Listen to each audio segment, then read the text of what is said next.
오늘 말씀은 계시의 완성자 예수 그리스도입니다. 1장 2절 요절 말씀 같이 읽어보겠습니다. 말씀 시작. 이 모든 날 마지막에는 아들을 통하여 우리에게 말씀하셨으니 이 아들은 만유의 상속자로 세우시고 또 그로 말미암아 모든 계시 우리에게 기도하고 시작합니다. 하나님 아버지 감사합니다. 하나님 아버지요, 히브리서 말씀을 우리가 공부하게 해주셔서 감사합니다. 이 깊은 진리를 사람의 지혜로서는 깨달을 수가 없습니다. 성령께서 도와주시고 이 시간 우리 심령의 깊은 깨달음을 허락해 주시옵소서. 감사합니다. 예수님 이름으로 기도합니다. 아멘. 히브리서는 네로 황제 박해 이후에 예루살렘 성전이 멸망하기 전 AD 67년에서 70년경에 기록되었다고 그렇게 봅니다. 이 서신의 저자와 수신자는 정확하게 밝혀져 있지 않습니다. 그러나 내용적으로 볼 때 수신자는 유대인이었다가 유대교를 있다가 예수님을 믿고 구원받은 그 신자들, 그들이 중심이 된 그 교회에 보낸 것으로 추정이 됩니다.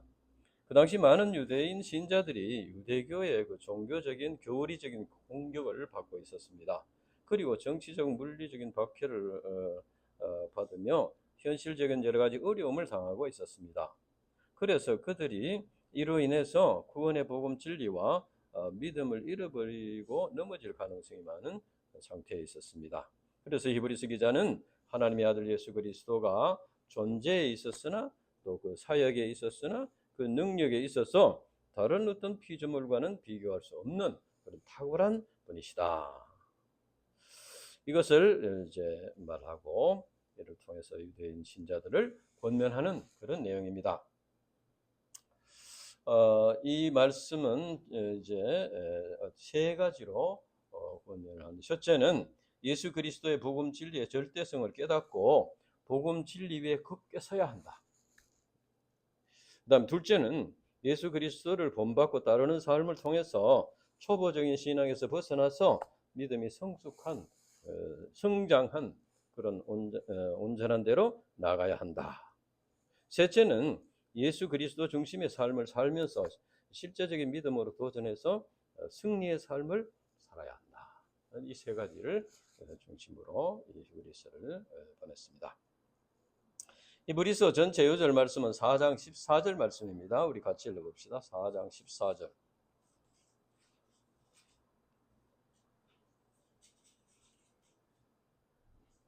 시작. 그러므로 우리에게 큰 대제사장이 계시니 성천하시니 곧 하나님의 아들 예수시라 우리가 믿는 도리를 굳게 잡을지어다.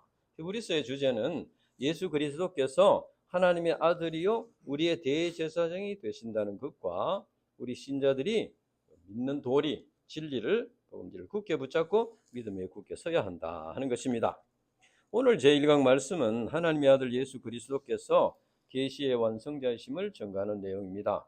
오늘 이 말씀을 통해서 우리가 하나님의 아들이요 구원의 주이신 예수 그리스도를 깊이 영접하고 믿는 도리를 굳게 붙잡아야 되겠습니다. 하나님께서 모든 날의 마지막에 누구를 통하여 말씀하셨나? 1절에서 2절 보면은 옛적의 선지자들을 통하여 여러 부분과 여러 모양으로 우리 조상들에게 말씀하신 하나님이 있습니다. 이것은 바로 여러 부분과 여러 모양이라는 것은 선지자를 통해서 주신 계시, 그 계시가 각자 이렇게 여러 사람이 계시를 전했는데 그것이 부분적이고 단편적인 것이었다는 것입니다. 그리고 모든 날 마지막이라는 것은 그 선지자들을 통해서 여러 부분과 여러 모양으로 계시하던 그 구약 시대가 끝나고 이제 끝나고 모든 날 마지막에 아들을 통하여 우리에게 말씀하셨다. 그래서 하나님의 아들 예수 그리스도를 통해서 그 전까지는 이제 부분적이고 단편적으로 계시되었던 그 하나님의 계시를 완전한 계시를 예수 그리스도를 통해서 나타내시는 새 시대가 열렸다 그런 말입니다. 그래서 요한복음 1장 18절에 보면은 본래 하나님을 본 사람이 없어되 아버지 품속에 있는 독생하신 하나님이 나타내셨느니라 했습니다.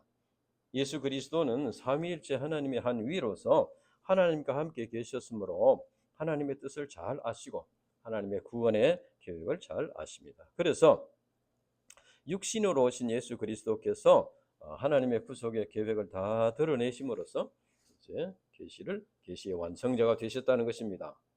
그래서 이것은 곧 성경의 중심이 하나님의 아들 예수 그리스도이시다 하는 것입니다. 즉 구약 성경에는 예수 그리스도에 관한 예언이고 신약 성경은 예수 그리스도께서 오셔서 어떻게 구원의 사역을 이루셨느냐 하는 것을 말하는 것입니다. 이제 2절 후반절에서 3절까지는 그 계시의 완성자로 오신 예수 그리스도가 어떤 분인가 이것을 나타내 줍니다. 2절과 3절 우리 같이 읽어보겠습니다. 2절과 3절 시작. 이 모든 날 마지막에는 아들을 통하여 우리에게 말씀하셨으니 이 아들을 만유의 상속자로 세우시고 또 그로 말미암아 모든 세계를 지으셨느니라. 이는 하나님의 영광의 광채시요 그 본차의 형상이시라. 그의 능력의 말씀으로 만물을 붙드시며 죄를 정결하게 하는 일을 하시고 높은 곳에 계신 지극히 크신 이의 우편에 앉으셨느니라.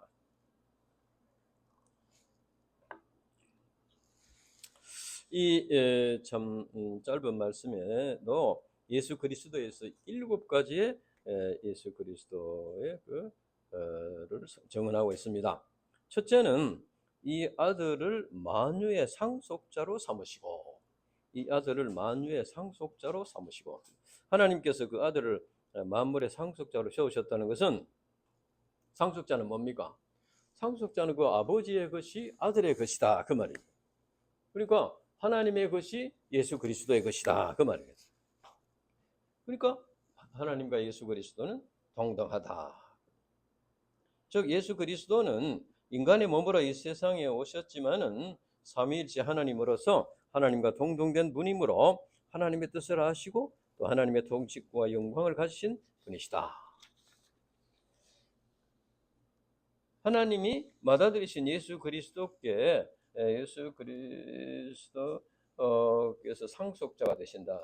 하나님의 아들 받으신 예수가 상속자가 되신다는 것은 뭘 의미합니까?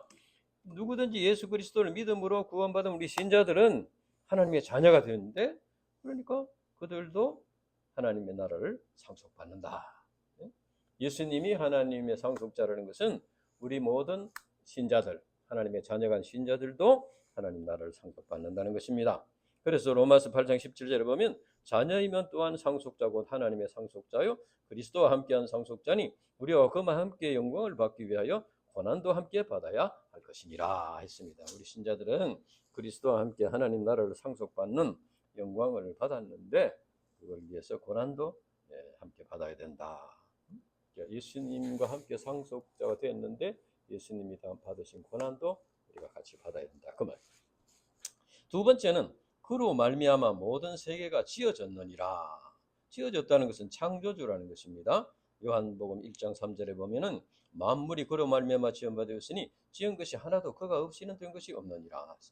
하나님께서 아들 예수 그리스도로 말미암아 모든 세계를 창조하셨다는 것은 삼위일체 하나님이 이렇게 창조하셨다는 것입니다. 그래서 예수님은 곧 창조주이시고 창조의 능력자이시다. 예수 그리스도는 창조주로서 지금도 창조의 역사를 이루고 계십니다. 생명을 살리는 역사를 이루고 계신다. 구원의 역사는 그저 이렇게 교회에 나와서 예배 드리는 정도로 이렇게 사람을 인도하는 것이 아니고 죽은 영혼이 살아나는 것입니다. 죽은 생명이 살아나는 역사입니다. 새 생명을 창조하는 역사다. 예수 그리스도의 복음 진리만이 우리 인간에게 새 생명을 주실 수 있다 하는 것입니다. 세 번째는 이는 하나님의 영광의 광채요 했습니다. 영광의 광채. 광채라는 말은 이제 그 빛을 발하는 것인데 두 가지 의미가 있습니다. 첫째는 자기 자신이 빛을 발하는 의미가 있고, 둘째는 빛을 받아 가지고 그것을 이제 빛을 반사해서 빛을 비춘다 그런 의미가 있습니다. 그래서 예수 그리스도는 근본 삼위일체 하나님으로서 이제 그 자체가 빛을 비추시는 분이고, 그 다음에는 성육신 하셔서 자기의 인격과 사역과 교훈을 통해서 성부 하나님의 영광의 광채, 생명의 빛을 사람들에게 비춰주신다.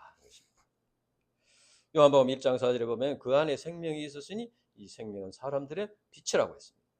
예수님은 어두운 세상에 생명의 빛을 생명의 빛이 됐습니다. 그래서 누구든지 예수님을 믿으면은 그 어두운 마음에 생명의 빛이 들어가서 새 생명을 얻게 된다는 것입니다. 그래서 마태복음 5장 14절에 보면은 너희는 세상의 빛이니 했습니다. 예수님의 생명의 빛을 받은 우리 신자들은 어두운 세상에 빛을 비추는 자들이 되어야 된다는 겁니다. 그래서 그 삶을 통해서 구원받은 신자의 삶, 믿음의 삶을 통해서 세상에 빛을 비추는 자들입니다. 넷째는 그 본체의 형상이라 했습니다. 본체의 형상이라는 것은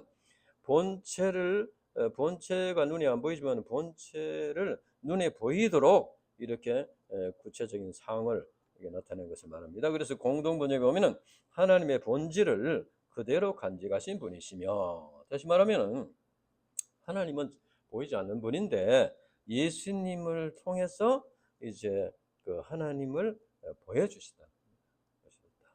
그래서 예수님께서 빌립에게 말했습니다. 나를 본 자는 아버지를 보았거늘 어찌하여 아버지를 보이라 하느냐. 하나님을 이제 예수님은 하나님을 나타내 보이십니다. 그래서 우리 인간은 예수님을 잘 배우고 깨달으면은 하나님을 알 수가 있다. 다섯 번째는 그의 능력의 말씀으로 만물을 붙드시며 했습니다. 붙드신다는 것은 이제 유지하고 보존한다는 겁니다. 그 능력의 말씀으로 만물을 붙들고 계신다는 것은 모든 자연의 법칙과 우주의 질서가 삼위일체 하나님께서 만드신 창조의 원리대로 움직인다 하는 것입니다. 창조의 원리대로. 그래서 지금도 그의 능력의 말씀으로 자연 세계나 또는 영적인 세계나 국가의 흥망성쇠나 사람들의 출생이나 운명이나 또 실패와 성공이나 모든 것을 주관하시고 모든 만물을 보존하고 다스리시고 섭리하고 계신다는 겁니다. 그래서 우리는 이 계시된 말씀을 통해서 하나님께서 세상을 운영하시는 원리를 우리가 깨달아야 됩니다. 그래야지 그 원리대로 우리가 살아야지 순조롭게 살아갈 수 있습니다. 하나님께서 운영하시는 원리가 있는데 그것을 우리가 잘 배워서 따라가야지 순적하게 될 수 있지. 그것을 역행을 하게 되면 힘든 삶을 살게 된다. 여섯째는 죄를 정결하게 하시는 일을 하시고 있습니다. 예수 그리스도는 그리스도는 하나님의 계시자로서 또 이제 뿐만 아니고 인간을 죄와 사망 권세로부터 구원하기 위해서 오신 주님이 되신다는 겁니다. 물론 예수님이 이 세상에 계실 때 병자도 고치고 또 안전병이도 일으키고 뭐 배고픈 자들에게 떡도 만들어 주시고 하셨는데, 그러나 이것도 예수님이 하나님의 아들로서 죄를 사하는 권세가 있는 분인 것을 나타내기 위해서 하셨다. 마가복음 2장 10절에 보면 그렇게 되십니다. 우리 인간은 죄로 인해서 오랫동안 하나님과의 관계성이 단절된 상태에서 살아왔습니다. 그러다 보니까 영의 눈이 멀고 영의 귀가 막혀 있습니다. 그러니까 이 영적인 진리, 구원의 진리, 죄사함의 진리, 구원의 진리를 깨닫는 것이 굉장히 어렵습니다. 그래서 예수님께서는 병자를 고치고 떡을 만들어 주시고 하는 이런 기적을 통해서 이제 예수님 자신이 하나님의 아들로서 죄를 사하는 권세가 있는 것을 나타내 보여주셨다는 것입니다. 그러니까 우리가 이제 예수님을 믿고 무슨 기적을 바랄 것이 아니고, 그다음에는 예수님께서 죄 사함과 구원을 주시는 하나님의 아들 그리스도이시다. 이것을 영접해야 된다는 겁니다. 일곱째는 높은 곳에 계신 지극히 크신 이의 우편에 앉으셨느니라 하신다. 보통 이제 우편이라는 것은 능력, 영광과 능력, 권세를 상징합니다. 이제 높은 사람의 우편에 앉았다. 권세를. 그리고 높은 곳에 계시는 지극히 크신 이라는 것은 창조주 하나님을 가리킵니다. 그리고 앉으셨다는 것은 이제 그 일을 마쳤다는 것입니다. 예수 그리스도께서 구원의 역사를 온전히 이루었다. 십자가에 죽으시고 부활하시고 승천하심으로써 이루었다. 예수님은 육신의 몸을 입고 이 땅에 오셔서 십자가의 구속 사역을 완성하셨습니다. 그래서 이제는 본래 신적인 영광을 회복하여 본래 위치인 하나님 우편에 앉아 계신다는 것입니다. 그래서 예수님이 하나님 우편에 앉으셨다는 것은 이제 구속 역사를 완성하셨다.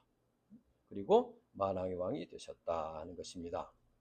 그래서 이제는 이제 우리가 예수님을 구원의 주로서 물론 영접을 하고 죄사함의 기쁨을 누리고 구원의 확신을 가져야 되는데 그 다음은 어떻게 되느냐?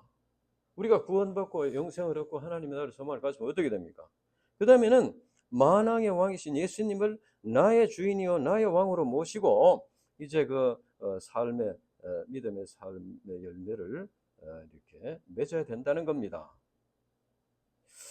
세상 사람들은 이제 부모가 주인이고 또 자기 자신이 주인이고 어떤 돈이 주인이고 왕이고 이렇게 살아가는 경우가 많습니다. 그러나 여러 가지 한계를 가진 인간에게 어떤 부모나 가족이나 자기 자신이나 재물이 모든 그 인생 문제를 해결해 주는 그런 왕이 주인이 되지 못합니다. 그래서 이제 그 인생 문제 해결받지 못한 인생 문제를 가지고 참 어두운 삶을 사는 경우가 많습니다. 인간이 참된 주인을 만나야 참된 왕을 만나야지 참된 행복을 누릴 수 있습니다. 그분은 바로 예수 그리스도이시다. 예수 그리스도 한 번밖에 없다. 그래서 이제 예수 그리스도를 구주로 영접하고 구원받고 인생 문제를 해결받고 했으면은 그다음에 어떻게 살아야 됩니까? 이제는 그 예수님을 주인이요 왕으로 모시고 주님을 따라가는 삶을 살아야 된다. 그것을 여기서 보시면 이제 4절에서 14절까지는 예수님이 천사보다 우월하다 하는 것을 증거합니다. 그 당시에 이제 천사 숭배 사상이 있었습니다. 그래서 예수님이 천사보다 우월하다. 첫째, 그리스도께서는 하나님의 참 아들이시라는 겁니다.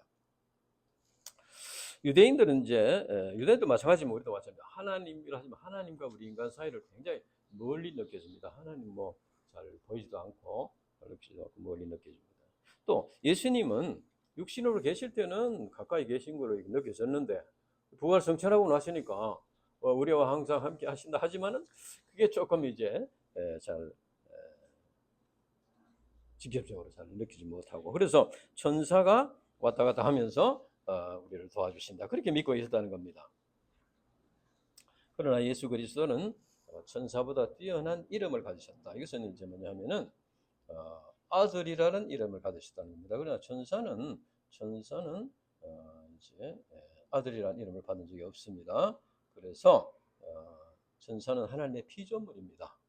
그래서 예수 그리스도와는 근본적으로 다르다. 그래서 천사보다 그리스도께서 우월하신 분이시다. 두 번째 6절에서 9절까지는 예수 그리스도 천사를 경배를 받으시며 통치하시는 분이시다 했습니다. 하나님께서 예수님을 처음에 이 세상에 보내실 때 이제 아기 예수님에게 천사들이 어떻게 했다고 했습니까? 경배하며 찬양했다고 했습니다. 그리고 이제 예수님은 하나님의 마다들로서 장차 다시 오실 때도 경배할지어다. 6절에 보면은 그가 마다들을 이끌어 이 세상에 다시 오게 하실 때에 하나님의 모든 천사들은 그에게 경배할지어다. 이렇게 말씀하셨다는 겁니다. 그러니까 이제 예수님은 주권자이시고 왕이시다. 그래서 여기 보면은 여기서 규라는 것은 이제 왕권을 말하는데 그러니까 예수님은 주권자이시고 천사는 일꾼이라는 것, 신분권이라는 것입니다. 그러니까 이제 근본적으로 다르다. 세 번째는 그리스도는 창조주로서 피조물보다 영존하시는 분이시다고 했어요. 영존하시는. 그러니까 그 천사는 피조물이기 때문에 영존하는 존재는 아닙니다. 그래서 이제 피조 세계의 의복처럼 날려가지고 없어지는 것처럼 이렇게 하지만 예수 그리스도께서는 영존하시는 분이시다. 그래서 이사야도 이사야 9장 6절에 보면은 예수님에 대해서 예언을 할 때 영존하시는 아버지다. 반면에 천사는 이제 피조물이니까 낡아지고 소멸해 버리는 일시적인 존재다. 그래서 예수님은 결코 낡아지지 않는 변하지 않는 영원한 이제 존재로서 근본적으로 천사보다 우월한 분이시다. 네 번째는 그리스도는 마귀를 이기신 최후 승리자로서 섬기는 영에 불과한 천사보다는 뛰어나다. 13절에 14절까지입니다. 여기서 이제 발등상이라는 것은 이 높은 사람들이 의자에 앉으면은 의자가 너무 높아서 발이 땅에 잘 되지 않으니까 발을 얹어놓는 조금 이렇게 발 얹어놓는 자리를 이렇게 만들어 놓는 것을 거기에서 유래된 말입니다. 그래서 전쟁에 나가서 승리를 하면은 적군의 이제 사령관이나 대장이나 왕이나 이런 사람들을 잡아와 가지고 이렇게 엎드려 놓고 그 목이나 머리 위에 그 승리자의 왕이 발을 올린다는 그런 것을 말하는 것입니다. 발등상입니다. 원수로 발등상이 되게 했다. 그것은 이제 예수님이 완전한 승리자가 되신다. 사단 마귀의 세력을 다 물리치고 완전한 승리자가 되신다. 그래서 이제 천사들은 섬기는 영이고 하나님의 아들 예수 그리스도의 신분권에 불과하다. 그러나 예수님은 이제 하나님의 나라를 상속받고 우리 모든 영혼들을 우리 다스리시고 이제 구원을 완성하시는 하나님의 아들 그리스도시다. 그러니까 이제 우리가 천사보다 천사를 섬겨서는 안 된다. 그것을 이제 그 당시 사람들에게 신자들에게 말하는 것입니다. 이제 2장 말씀에 보면은 2장 말씀에 이제 그러므로 있습니다. 그러므로라는 것은 앞에 있는 말을 다 받는 것인데 히브리서 기자는 예수 그리스도의 우월성을 근거로 해서 그 당시 박해받는 신자들 특히 유대인 신자들에게 배교의 위험을 경고하고 있습니다. 이 히브리서에는 불신앙의 영향을 받아서 신앙을 잃어버릴 위험에 대해서 5번 경고하는 말씀이 나옵니다. 그 중에 첫 번째가 오늘 말씀 2장 1절에서 4절 말씀입니다. 그럼 우리 신자들이 주의해야 할 것이 무엇인가? 1절 후반절을 보면은 우리 같이 읽어보세요. 1절과 2절 읽어봅시다. 2장 1절과 2절 시작. 그러므로 우리는 들은 것에 더욱 유념함으로 우리가 흘러 떠내려가지 않도록 함이 마땅하니라. 천사들을 통하여 하신 말씀이 경고하게 되어 모든 범죄함과 순종하지 아니함이 공정한 보응을 받았거든.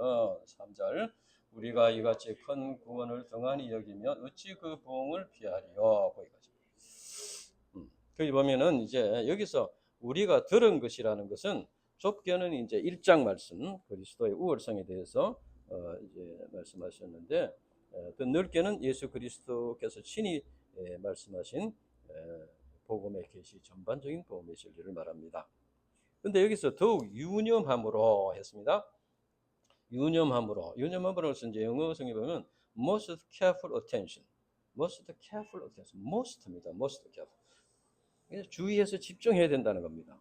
그러니까 주의해서 집중 안 하면은 잃어버릴 수 있다는 것입니다. 하나님의 아들 예수 그리스도로부터 받은 구원의 진리를 더욱 굳게 간직해서 지켜야 한다. 그렇지 않으면 흘러 떠내려간다는 겁니다. 흘러 떠내려간다는 건 뭐냐면은 배를 이제 그 항구에 정박을 시킬 때 닻을 내리고 이제 그 밧줄로 이제 단단히 이제 묶어놔야 되는데 그것을 대충 묶어놓으면은 그 다음 날 자고 이렇게 일어나니까 다 풀려가지고 배가 파도나 물결을 따라서 바다 속으로 흘러 떠내려가는 그런 것을 말하는 것입니다. 배가 조난을 당한 것입니다. 이것은 우리 신자들이 복음 진리를 받았더라도 그것을 굳게 간직하지 않으면은 이제 세속의 인본적인 악영향, 죄악과 불신앙의 물결에 휩쓸려서 또 내려가게 된다는 것입니다. 그 당시 신자들에겐 두 가지 문제가 있었는데 하나는 천사 숭배 사상과 같은 좀 이단 사상 이런 악영향이 있었고 그리고 다른 하나는 예수님이 하나님의 아들이심을 부인하는 유대교의 유대교 신자들의 박해가 있었습니다. 사탄 마귀가 이를 이용해서 신자들을 넘어뜨리고 배교하도록 이끌어 간다는 것입니다. 그래서 이 히브리서 기자는 그들에게 그동안에 듣고 영접한 복음 진리를 유념함으로 더욱 굳게 붙잡음으로써 믿음을 지킬 것을 권면하고 있는 것입니다. 그리고 여기서 이제 천사들을 통하여 하신 말씀이라는 것은 율법을 말하는데 이스라엘 백성들이 하나님께서 주신 율법을 모세를 이제 천사들을 통해서 모세에게 줬다. 이렇게 이제 유대인들은 믿고 있습니다. 그래서 그 율법을 이제 주셨는데 그 율법을 이제 어김으로써 많은 그런 고난을 당하게 되었습니다. 심판을 당하게 됐습니다. 이방 강국들의 포로로 잡혀가기도 하고 2000년 동안 나라를 잃고 방황하고 또 600만 명이 독일에서 또 학살을 당하고 이렇게 했습니다. 이처럼 천사가 전에는 율법을 어겨도 하나님의 심판을 받는데 계시의 완성자이신 예수 그리스도께서 주신 이 큰 구원을 등한히 여긴다면 등한히 여긴다는 뜻, 이글노어 무시한다는 것이죠. 등한히 여긴다면 하나님의 심판을 피할 수가 없다는 것입니다. 그래서 본문에서 이제 유념함으로 흘러 떠내려가도록 하라 하는 말은 복음 신앙을 지키라는 것입니다. 우리가 건강 문제도 마찬가지고 어떤 재물이나 이런 것도 마찬가지고 이것을 가졌더라도 그것이 저절로 유지되지는 않고 그것을 지키기 위한 노력을 해야만 합니다. 노력하지 않으면 잃어버릴 수가 있다. 그래서 우리 신자들은 복음 진리를 듣고 영접하는 것도 중요하지만 이를 유지하고 믿음의 열매를 맺는 것이 중요하다. 그래서 예수님께서 말씀하셨습니다. 먼저 된 자로서 나중되고 나중된 자로서 먼저 될 자들이 많으리라. 그러면 우리가 받은 이 큰 구원은 어떤 것입니까? 3절 후반절에서 4절에 보면은 이 구원은 처음에 주로 말씀하신 바요. 처음에는 예수 그리스도께서 말씀하신 것이다. 그 다음에는 들은 자들이 우리에게 확정하셨다. 그 예수님의 십자가의 죽으심과 부활을 직접 목격하고 또 체험하고 했던 사도들을 통해서 온 천하에 참 복음이 전파되어서 확정이 되었다는 겁니다. 그리고 여기에는 하나님께서 많은 표적과 기사와 능력과 성령의 은사를 통해서 깨닫게 하시는 역사가 있었다는 겁니다. 그래서 지난 2000년 동안 계시의 완성자이신 예수 그리스도를 믿음으로 이 큰 구원을 얻게 된 신자들의 증언과 삶을 통해서 전하여져서 오늘날 우리들에게까지 전해졌다는 거예요. 그래서 우리가 구원을 받게 된 것입니다. 우리 인간이 회개에 합당한 열매를 맺음으로써 이제 하나님과 하나가 되는 것이 구원입니다.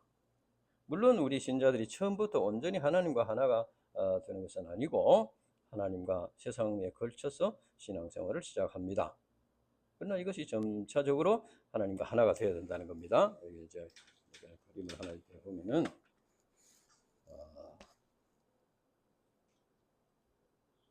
이것은 이제 하나님의 진리입니다. 우리 인간이었습니다.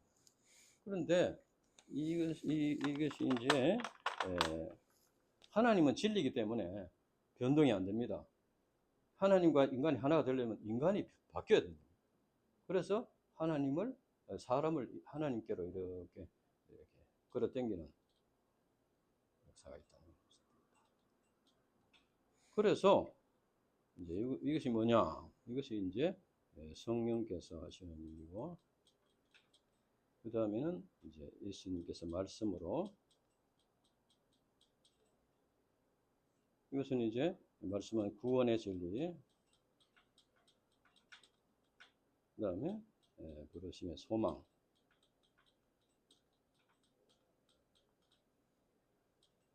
이런 것으로 이것을 당깁니다. 그렇게 되면은 이제 이 가까이 와서 이제 조금 이렇게 가까이 와서 아주 이제 가까이 와서 이렇게 이제 가까이 오게 됩니다. 가까이. 그런데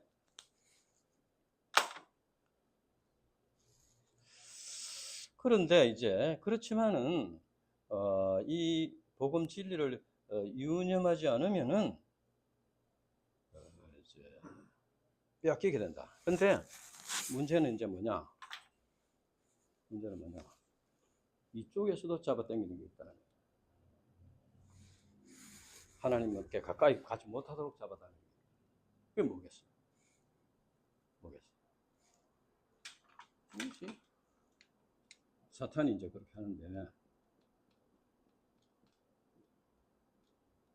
사탄이 내가 사탄이다 뿔 달고 그러면은 속을 사람이 없죠. 그런데 사탄은 자기가 직접 이렇게 나타나지 않습니다. 그럼 뭘로 나타나겠어요? 뭘로 나타나? 응? 우리가 그동안에 말씀을 많이 공부했잖아요. 많이 공부했는데 뭘로 나타납니까? 마가복음 4장에 보면은 이제 씨와 밭의 비유를 거기에 가시가 있는데 생활의 염려,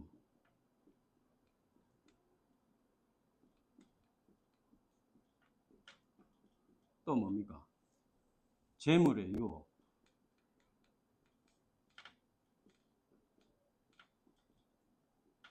그 다음에 기타 욕심.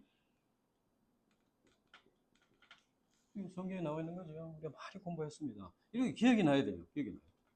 기타 욕심. 기타 욕심에는 뭐가 있습니까? 그러시면 이제 혈육의 정,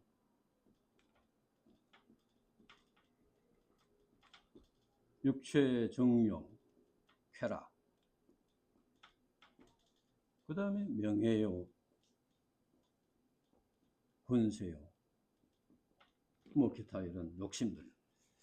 이런 것을 사탄 마귀가 이런 것을 딱 내세워 가지고 잡아당긴다는 거예요. 잡아당겨. 그러면 이제 어느 것이 더 이제 힘이 더 세게 역사하느냐에 따라서 이쪽으로 오를 수도 있고 저쪽으로 갈 수 있는 거예요. 그러니까 이제 되게 이제 처음에는 예수님의 십자가 은혜를 진짜 감사하잖아요. 그래가 기뻐서 여기까지 쭉 옵니다. 그래서 한 요 정도쯤 이제 와죠. 요 정도. 그래서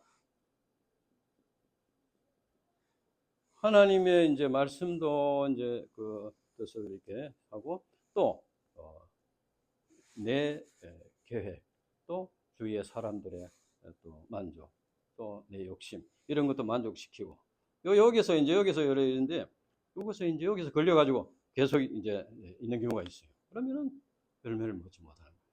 그러니까 우리가 이제 이 하나님께 온전히 이렇게 이 속에 완전히 하나님 속에 이렇게 들어와야 돼요. 사도 바울 정도 되면 이제 들어왔다 할 수 있겠죠. 우리는 아직까지 이제 다 들어왔다고는 할 수 없고, 그러니까 조금씩 더 들어와서 조금씩 들어와야 되는 거예요. 들어야 된다. 그래 들으려면 어떻게 되겠습니까? 이걸 알아야 돼요. 이걸 알아야 돼요. 사단이 이런 걸 가지고 나를 자꾸 잡아당기고 있구나. 이걸 알아야 됩니다. 그래야지 올 수가 있어요. 이걸 모르고 있으면은 이걸 모르고 그냥 잘 하고 있다고 생각하면 자꾸 마귀에게 속고 있는 거예요. 속고 있어서 못하는 거예요. 그래서 이것을 이제 우리가 잘 이제 깨달아야 됩니다. 그래서 이제 하나님께서 아브라함을 부르실 때 뭐라고 했습니까? 고향과 친척과 아버지 집을 떠나라고 했습니다. 왜 그러냐 하면은 고향과 친척과 아버지 집에 있으면서 믿음의 조상이 되면 되지 않습니까? 거기서 하나님 말씀 순종하고 제사 드리고 하면 되지 않습니까? 왜 그랬겠어요? 거기에 있어 가지고는 이것 때문에 이까지 완전 이거 어렵다는 거예요. 이 말씀을 이루기가 어렵다는 거예요. 그래서 그 환경을 떠나라는 겁니다. 우리도 마찬가지입니다.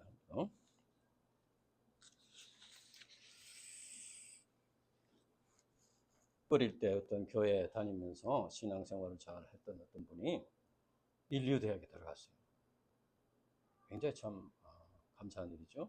들어가서 또 미국까지 유학을 하고 또 큰 대기업에 들어가서 젊은 나이에 임원이 됐다고 합니다. 그러다 보니까 얼마나 바빠가지고 막 1년에 3분의 1은 외국에서 보내야 될 만큼 막 일이 바빠서 그러니까 신앙생활을 다 잊어버렸어요.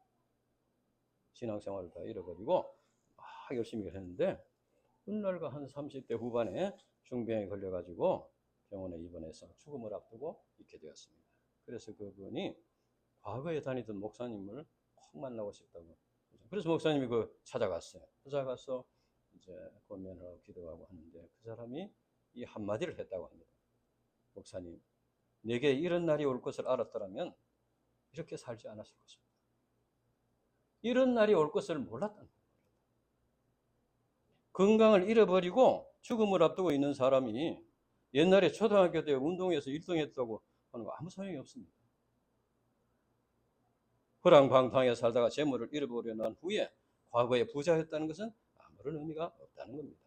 신앙도 마찬가지입니다. 신앙도 이제 현재 얼마나 믿음을 지키고 주님을 따르는 삶을 통해서 열매를 맺고 있느냐 하는 것이 중요하다는 겁니다. 열매는 육체의 건강이 저절로 지켜지지 않는 것과 마찬가지로 신앙도 저절로 지켜지지 않는다.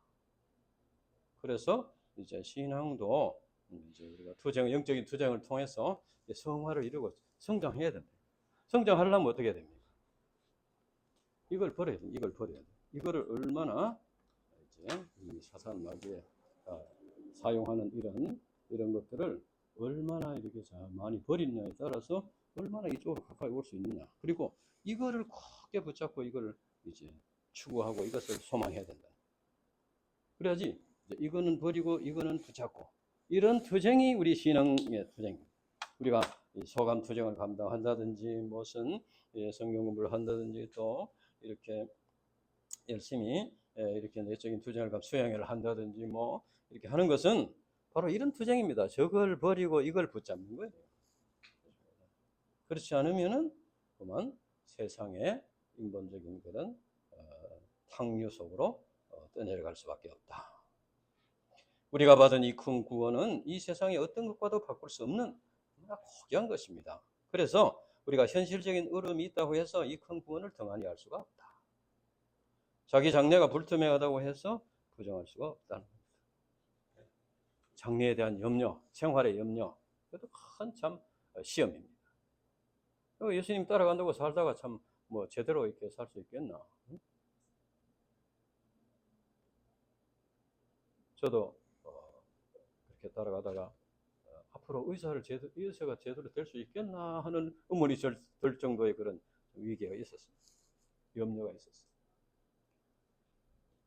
뭐 재물의 유혹은 마찬가지고 기타의 욕심 마찬가지고 이런 것은 이것은 누구나 다 있는 겁니다. 이건 뭐 없는 사람이 없습니다. 이것을 얼마나 참 내적인 투쟁을 통해서 이것을 버리고 이 앞에 있는 이것을 붙잡느냐 것이 중요하다. 참 이제 우리가 또 세상에 부귀영화가 있다고 해서 거기에서 넘어가지 않아야 합니다. 불신 가족이나 불신 친구들의 비난이나 박해가 있다고 해서 타협할 수가 없다. 우리는 계시의 완성자 예수 그리스도를 믿음으로 얻게 된 이 큰 구원을 확신하고 말씀과 기도로서 영적인 투쟁을 감당함으로써 사단 마귀의 해방을 이겨야 한다. 그래서 믿음을 지킴으로써 이제 성장함으로써 성화를 이루어 나가야 한다. 그렇게 할 때 하나님께서 원래 우리에게 주시고자 했던 그런 하나님 나라의 행복을, 기쁨을, 자유를, 평안을 우리가 맛보면서 살 수 있고 이제 장차 영원한 하나님 나라의 소망을 이루게 된다. 사탄 마귀는 그렇게 따라가서는 그런 것을 얻을 수 없다는 거예요. 저걸 지켜야 된다. 저걸 지켜야지 저것이 너를 행복하게 해준다. 안전하게 해준다. 지켜준다. 이렇게 했다가는 이거는 안 된다. 이것이 이제 마귀가 속이는 것이죠. 이것을 우리가 얼마나 잘 이겨나가느냐 하는 것이 신앙생활의 성패가 달린 것이다. 그래서 이제 히브리서 기자가 이것을 강조하고 있는 것입니다. 그래서 우리가 이 말씀을 깊이 경험하고 우리의 신앙이 한 단계 성장하는 그런 일을 이루어야 되겠습니다. 기도하고 마치겠습니다. 하나님 아버지 감사합니다. 오늘도 이렇게 귀한 말씀을 주셔서 감사합니다. 하나님 아버지 계시의 완성자이신 예수 그리스도를 우리가 믿음으로써 죄 사함을 받고 이제는 참된 참 소망을 가지고 평안과 기쁨과 자유를 누리며 하나님 나라를 상속받은 자로서의 삶을 살게 해주신 것을 감사합니다. 그러나 사탄 마귀가 이것을 항상 이렇게 유혹하고 시험하고 이렇게 넘어지게 하고 참 불신에 빠지게 해서 또 이렇게 원점으로 돌아가도록 이렇게 유혹하고 있습니다. 우리가 여하이 이 사탄 마귀의 이 역사, 이 유혹, 이 시험을 이기고 주님께서 주신 이 구원의 진리, 그다음에 부르심의 소망 이것을 굳게 붙잡고 이제 나아감으로써 하나님께서 원래 주시고자 하신 그 축복을 누리는 종들이 될 수 있도록 축복해 주시옵소서. 감사합니다. 예수님 이름으로 기도합니다. 아멘.